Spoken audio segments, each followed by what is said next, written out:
now we are moving to our next agenda item, which is progress reports. So for this item, the relevant documents are will be displayed on the screen.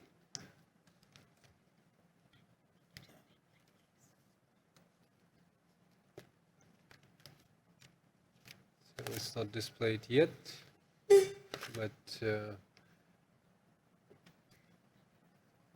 it will be displayed shortly. So for this item, delegations were advised to contribute through the written statements with the exceptions of the discussion regarding the Budapest Declaration. I would like to inform you that several statements were received from member states and the non-state actors, and I invite you to consult them on the official website. And we will really appreciate if you do so. Thank you. To conclude this item, the regional committee will be invited to adopt a draft decision endorsing the declaration of the 7th Ministerial Conference on Environment and Health, which held on 5th to 7th July this year in Budapest, Hungary. And I would like to invite Mr. Rob Butler, the Director of Division of Communicable Diseases, Environment and Health, to introduce the topic. Thank you very much. Mr. Butler, you have the floor. Thank you very much, Executive President.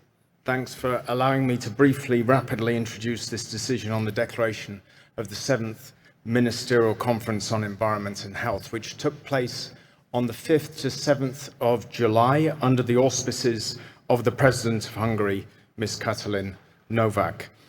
In keeping with a historical and consolidated practice, we've brought these declarations of previous ministerial environment and health conferences to this forum for decision and to see endorsement.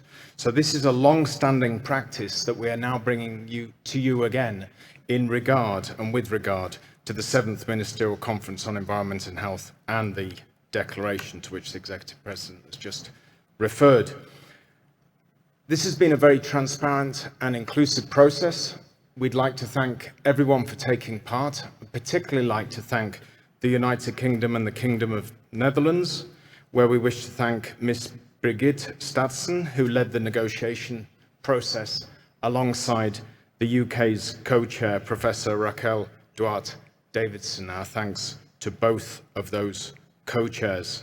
The scope is it really calls for an acceleration around environmental pollution, the loss of biodiversity, climate change. And here, under climate change, the impacts of climate change on our health, the environment and the environmental sustainability of our health systems, but also promoting health and the co-benefits of health and climate action mitigation in other sectors. We're very excited to see that this declaration has brought about change already. We've seen a number of partnerships forge off the back of the declaration that was made in Budapest. Notably, we've seen partnerships around human biomonitoring, health sector climate action, youth engagement, but also healthy, active mobility. So the decision placed in front of you today, we really believe is an important step to accelerating this work in the right direction, aligning, of course, with the regional committee, the regional committee to the vision that was clearly expressed by the member states in Budapest at the ministerial conference. So, Chair, Executive President, I think I'll just stop there and pass you the floor. Thank you.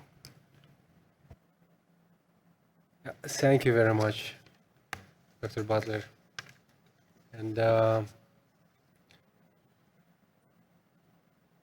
now I would like to open the floor for any comments and remarks. So, are there any member states who would like to take the floor? Please raise your nameplates. So, First, it was the Russian Federation, following by Netherlands. Please, you have the floor. Спасибо, господин председатель.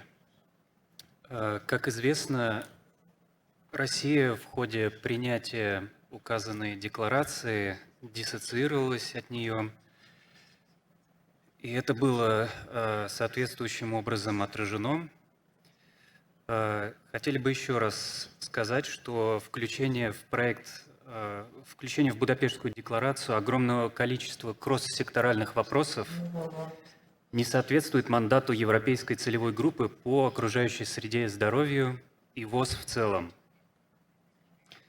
В случае одобрения этот документ ставит под угрозу многие устоявшиеся международные процессы и подрывает технические мандаты программ, фондов и спецучреждений ООН, в том числе по вопросам биоразнообразия, изменения климата, окружающей среды, энергетики и транспорта. Акцент на здоровье в декларации был существенно размыт непрофильными вопросами.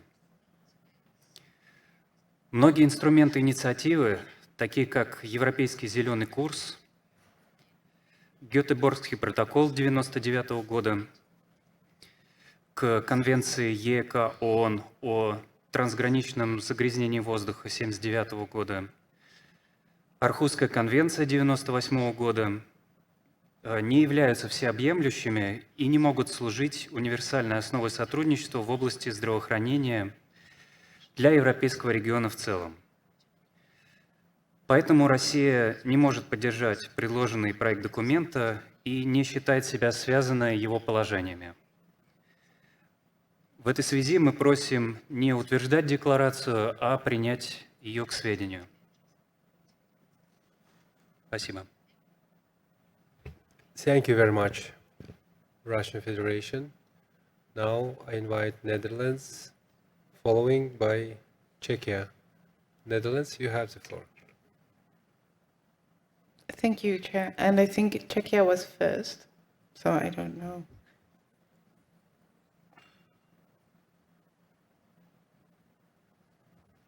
Okay.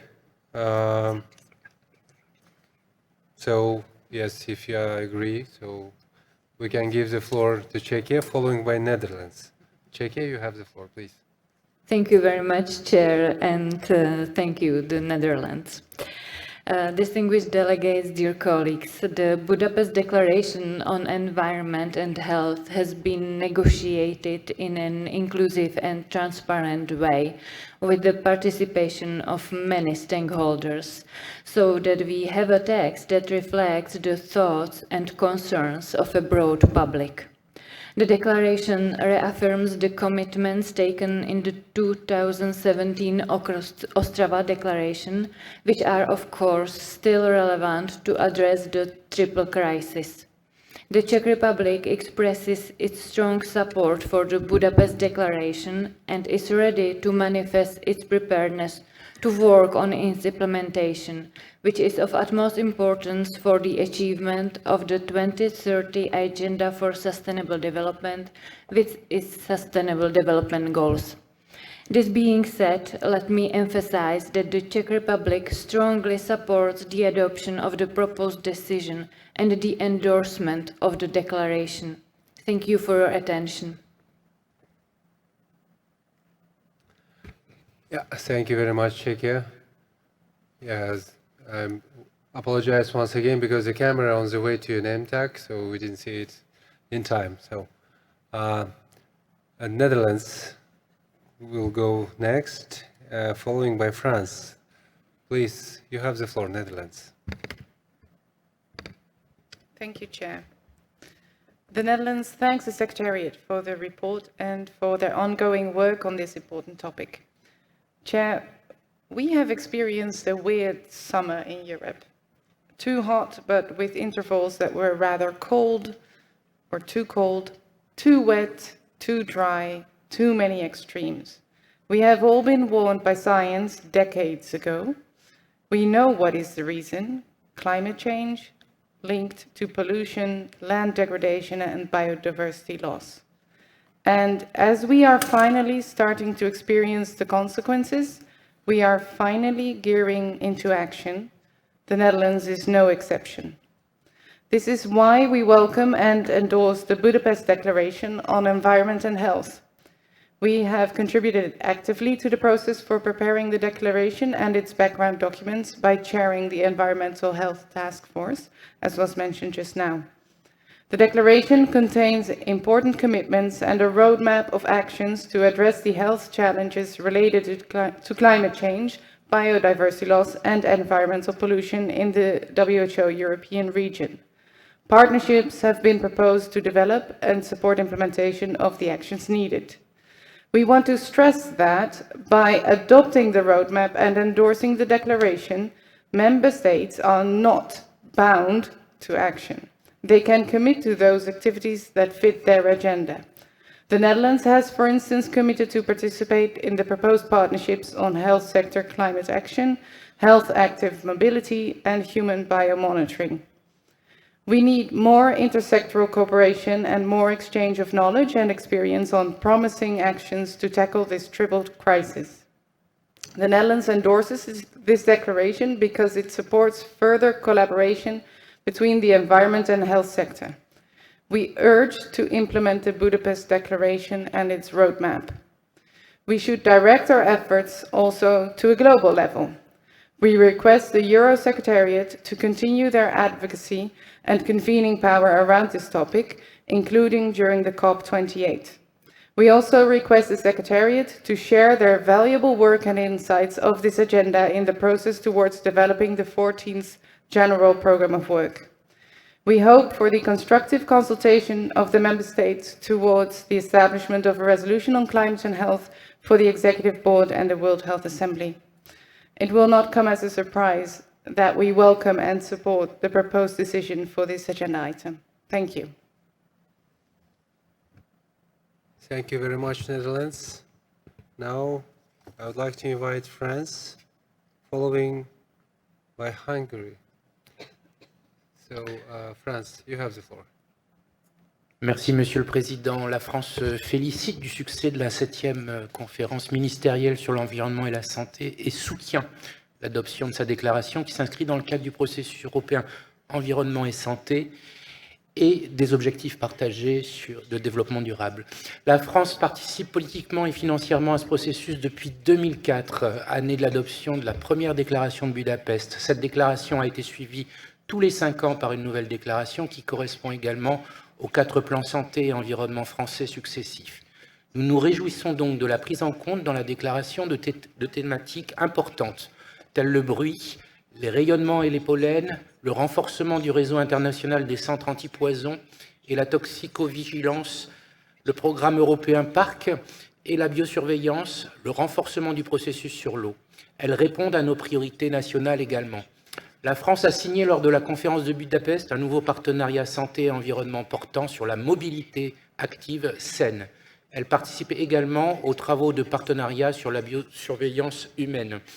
Pour aller plus loin et bâtir sur les acquis de la déclaration de Budapest, la France appelle à poursuivre les efforts sur 2 domaines en particulier.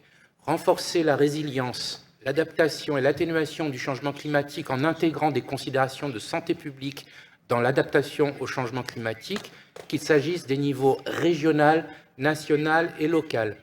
Partager les meilleures pratiques en matière d'adaptation et d'atténuation afin d'améliorer la santé et le bien-être dans un climat changeant. Je vous remercie.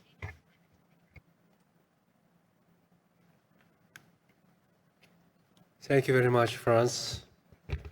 And now I would like to give the floor to Hungary. Please, you have the floor.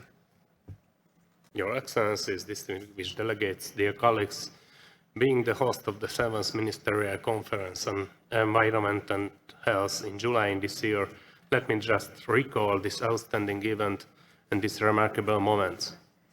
The conference itself has been a success not only due to the high number of participants, representing 48 countries of the region on the highest possible level, which was unprecedented in the series of these ministerial conferences, but also because we heard a strong voice of the youth. The endorsement of the ambitious Budapest Declaration and the launching of environment and health partnerships at the conference provided us the tools to accelerate progress along the regional roadmap in order to efficiently address and tackle the challenges of health arising from the triple crisis of climate change, environmental pollution, and loss of biodiversity.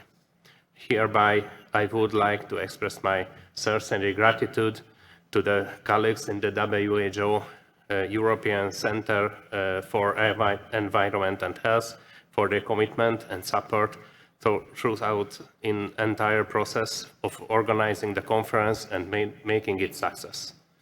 We all know that Budapest Declaration is just the starting point on the way to the implementation of our common objectives leading to the next ministerial conference. In this process, Hungary is committed to act as a flagship country, building in our unique enablers, such as the strong national expertise in the area of environmental health, the current Hungarian chairmanship of the Protocol on Water and Health, the recently designated WHO Collaborating Center on Environmental Health Risk Management, and the upcoming Hungarian presidency of the Council of the European Union in the second half of 2024. We truly hope that our strong commitment and all these conditions will facilitate taking a leap forward together with WHO Regional Office for Europe and the countries of the region towards a strengthened, more responsive, more resilient, cleaner and healthier Europe. Therefore, I urge all member states to adopt this decision endorsing the Budapest Declaration. Thank you for your kind attention. Thank you very much, Hungary. And I don't see that any other member states would like to take the floor at this moment. Then I will ask our international partners if they would like to contribute and take the floor.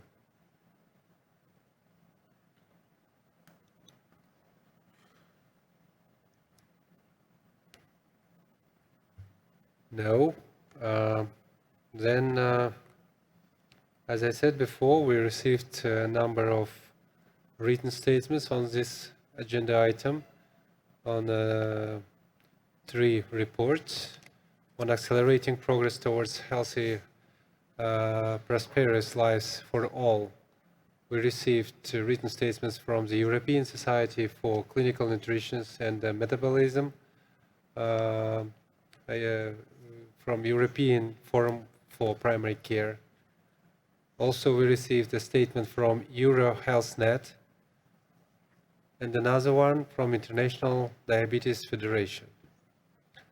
For reaffirming commitment to health system strengthening, we received the following written statements from International Diabetes Federation, from International Association for Hospice and Palliative Care, from Medicine Sans Frontiers, and from International Federation of Pharmaceutical Manufacturers and Associations, as well as from World Federation of Societies of Anesthesiologists.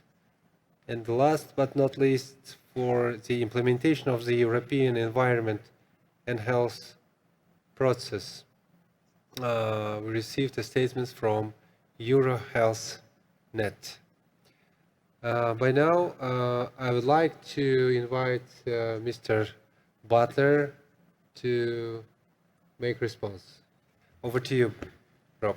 Thank you very much, Professor Shoronov.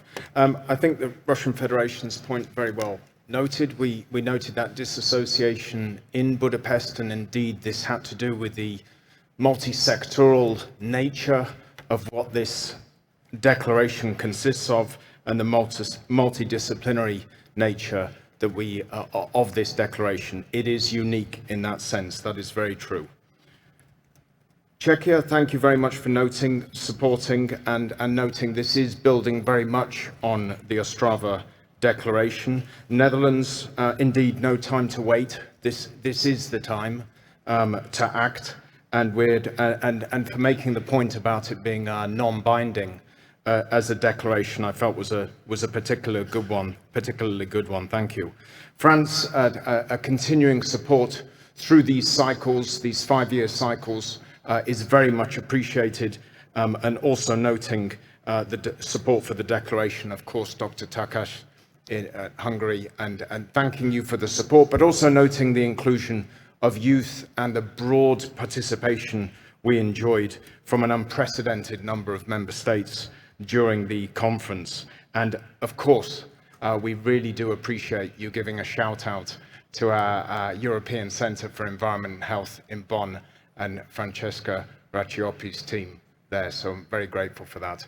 Chair, I have nothing more to add. Thank you. Thank you very much, Rob. And to conclude this agenda item, and due to the comments, the valuable comments we received from the Russian Federation in terms of the disassociation from the declaration, I think the member states need a little bit more time to consider, and thus I propose to suspend this item until tomorrow. Are there any other comments or suggestions?